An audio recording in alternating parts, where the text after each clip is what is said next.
L'entrepreneur français a une créativité hors du commun. Pourquoi n'est-il pas riche? Pourquoi la France n'est-elle pas une puissance économique? Les entrepreneurs mènent l'enquête. Dans un premier épisode, nous avons vu pourquoi l'entreprise française avait une créativité hors du commun et que, si cette créativité donne peu de résultats, cela tient à ce que son environnement est hostile. Voilà notre problème national. On lui donne l'Allemagne en exemple. Est-ce une bonne idée? Le modèle allemand est donné en exemple à nos PME par les économistes et nos gouvernements. Leurs arguments: la performance est une question de taille. Nos PME sont petites alors que les Allemands sont forts d'un tissu d'entreprises de taille intermédiaire puissante.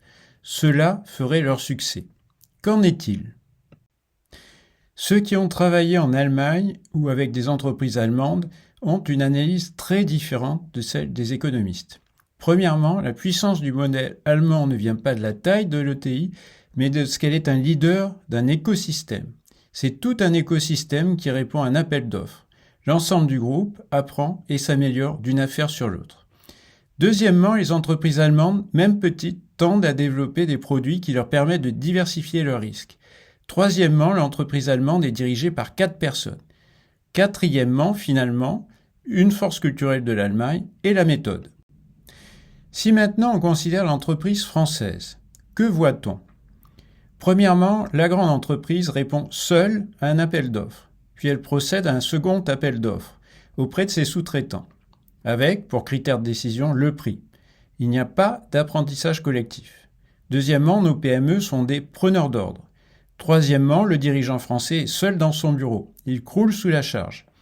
Quatrièmement, nos entreprises ont généralement des savoir-faire exceptionnels, ce qui leur permet tout de même de vendre produits et services, mais manque de méthode, conséquence des dysfonctionnements et une tension permanente avec leurs clients, ce qui les empêche de dégager les revenus que méritent leurs compétences.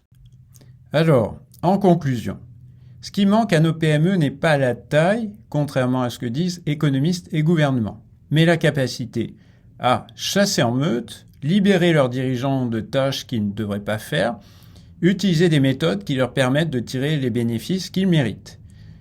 Alors, échec et mat, le prochain épisode va vous montrer que des PME sont parvenues à changer sans changer. À bientôt.